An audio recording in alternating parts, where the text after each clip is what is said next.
Hello friends, welcome to the selection रथ। दोस्तों, आप सभी का सिलेक्शन रथ चैनल पर बहुत बहुत स्वागत है। आज दोस्तों 68वीं बीपीएससी के लिए जीएस का प्रैक्टिस सेट नंबर 4 है।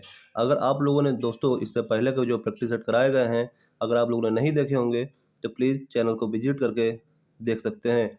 तो चलिए दोस्तों, आज प्रैक्टिस नंबर 4 को शुरू करते हैं।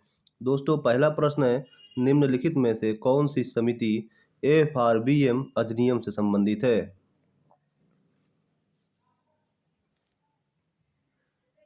तो दोस्तों इसका सही जवाब हो जाएगा ऑप्शन नंबर डी, एन के सिंह की समिति। एन के सिंह समिति एफआरबीएम से संबंधित है, ध्यान रखिएगा दोस्तों। चलते हैं अगले प्रश्न की तरफ। निम्नलिखित में कौन सा संस्थान न्यूनतम समर्थन मूल्य एमएसपी के बारे में भारत सरकार को सिफारिश करता है? एमएसपी की सिफारिश कौन करता है, सीधे सीधे पूछा गया दोस्तों। तो इसका सही जवाब हो जाएगा ऑप्शन नंबर सी, कृषि लागत एवं मूल्य आयोग। अगला प्रश्न है, सीताध्यक्ष का संबंध था। सीताध्यक्ष का संबंध था किससे था? तो दोस्तों इसका सही जवाब हो जाएगा भूमि कर विभाग से। ऑप्शन नंबर सी, भूमि कर विभाग। चलते हैं अगले प्रश्न की तरफ। क्वेश्चन नंबर 28, कश्मीर के क्षेत्रीय इतिहास का सजीव वर्णन मिलता है, किस किताब में मिलता है कश्मीर के क्षेत्रीय इतिहास का सजीव वर्णन? तो दोस्तों कश्मीर के इतिहास का वर्णन जो है राज तरंगड़ी पुस्तक में मिलता है। दोस्तों इसकी रचना जो है कल्हड़ ने की थी। चलते हैं अगले प्रश्न की तरफ। क्वेश्चन नंबर 29, सिजदा व पैबोस प्रथाओं की शुरुआत निम्न में से किसने की? दोस्तों काफ़ी इंपॉर्टेंट क्वेश्चन है और आपका बीपीएससी में हिस्ट्री से काफ़ी ज़्यादा क्वेश्चन पूछे जाते हैं, इसलिए आपको ध्यान से देखना है। और अगर प्रश्न आपको पसंद आ रहे हो तो आप प्लीज़ चैनल को सब्सक्राइब कर लीजिएगा। दोस्तों जो सही जवाब हो जाएगा option number B, Balban. Balban ने सिजदा और पैबोस की प्रथा का शुरुआत किया था। उत्तवी कौन था, पूछ रहा है उत्तवी कौन था? तो दोस्तों उत्तवी एक इतिहासकार थे, हिस्टोरियन थे। अगले प्रश्न की तरफ चलते हैं। अगला प्रश्न है, शेर शाह के बारे में कौन सा कथन असत्य है? ध्यान से देखिएगा, शेर शाह के बारे में कौन सा कथन असत्य है, ये पूछा गया है। तो देखिए दोस्तों, पढ़ते हैं। शेर शाह ने बिलग्राम युद्ध के विजय के बाद द्वितीय अफगान राज्य की स्थापना दिल्ली पर की, बिल्कुल सही है। शेर शाह ने उपज का 1/3 भाग कर के रूप में निर्धारित किया, बिल्कुल ये भी सही है, सत्य है। शेर शाह के द्वारा भूमि की पैमाइश हेतु सन की डंडी और सिकंदरी गज का प्रयोग किया गया, ये भी सही है। शेर शाह ने उपज शेर शाह का मकबरा दिल्ली में, दोस्तों ये गलत है। शेर शाह का मकबरा जो है सासाराम बिहार में है, सासाराम बिहार में है, इसलिए आपका सही आंसर हो जाएगा ऑप्शन नंबर सी, जो कि ये असत्य है। अगले प्रश्न की तरफ चलते हैं। किस प्रसिद्ध शासक द्वारा अमुक्त काल्यद लिखी गई? अमुक्त माल्यद पुस्तक किस शासक के द्वारा लिखी गई है, ये पूछा गया है। तो दोस्तों इसका राइट आंसर हो जाएगा option number C, Krishnadevaraya. Krishnadevaraya के द्वारा अमुक्त माल्यद पुस्तक की रचना की गई है। अगले प्रश्न की तरफ चलते हैं। प्रश्न है, दिल्ली सल्तनत के सुल्तान सभी सुल्तानों में सर्वाधिक समय तक शासन निम्नलिखित में से किसने किया? दिल्ली सल्तनत के सभी सुल्तानों में सर्वाधिक समय तक शासन निम्नलिखित में से किसने किया? तो दोस्तों इसका सही जवाब हो जाएगा बहलोल लोदी। बहलोल लोदी ने सर्वाधिक समय तक शासन किया। अगला प्रश्न है, निम्नलिखित में कौन सा पदार्थ केंद्रक में सर्वाधिक मात्रा में पाया जाता है? इसका सही जवाब हो जाएगा option number B, protein. Protein पाया जाता है दोस्तों। अगले प्रश्न की तरफ चलते हैं। प्रकाश संश्लेषण की प्राकाशिक अभिक्रियाएं क्लोरोप्लास्ट में कहाँ संपन्न होती हैं?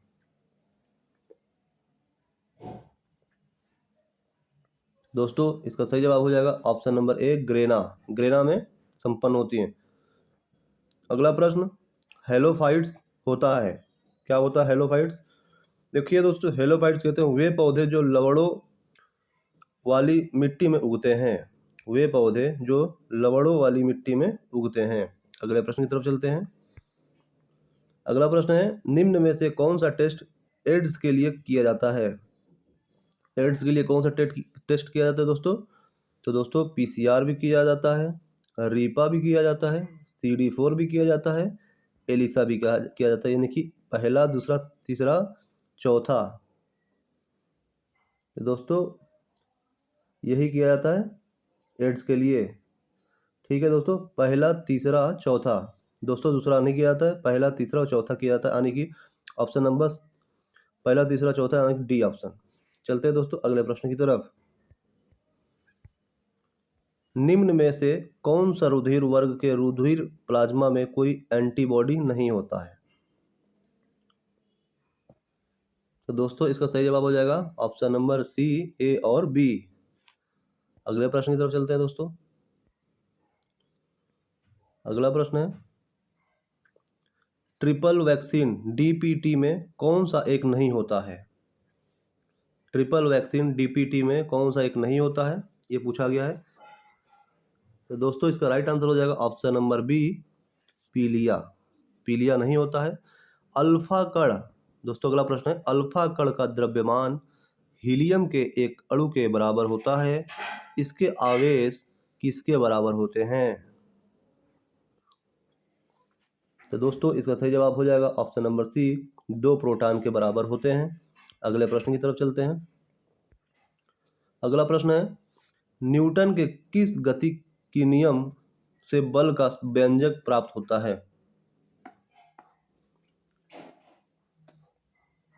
तो दोस्तों इसका सही जवाब हो जाएगा ऑप्शन नंबर बी, द्वितीय नियम। अगला प्रश्न है, सिलिकॉन, जर्मेनियम, कार्बन आदि पदार्थों की प्रतिरोधकता ताप बढ़ने पर क्या होती है?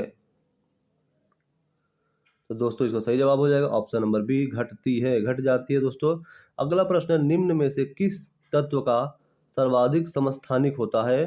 किस तत्व का समस्थानिक होता है दोस्तों, ये पूछा गया है। तो पोलिनियम, पोलिनियम का समस्थानिक होता है। अगले प्रश्न की तरफ चलते हैं।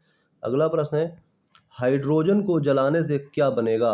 अगर आपको हाइड्रोजन जलाना पड़े और हाइड्रोजन जलाने से क्या बनेगा, ये पूछा गया है। दोस्तों हाइड्रोजन के जलाने से पानी बनता है, ऑप्शन नंबर ए, पानी। ग्रेफीन होता है, पूछा गया कि दोस्तों ग्रेफीन क्या होता है? तो ग्रेफीन जो है कार्बन का नैनो प्रतिरूप होता है, ग्रेफीन कार्बन का नैनो प्रतिरूप। अगला प्रश्न है, विश्व रक्तदान दिवस कब मनाया जाता है? विश्व रक्तदान दिवस कब मनाया जाता है? तो यह मनाया जाता है दोस्तों 14 जून को। 14 जून को विश्व रक्तदान दिवस मनाया जाता है। अगले प्रश्न की तरफ चलते हैं।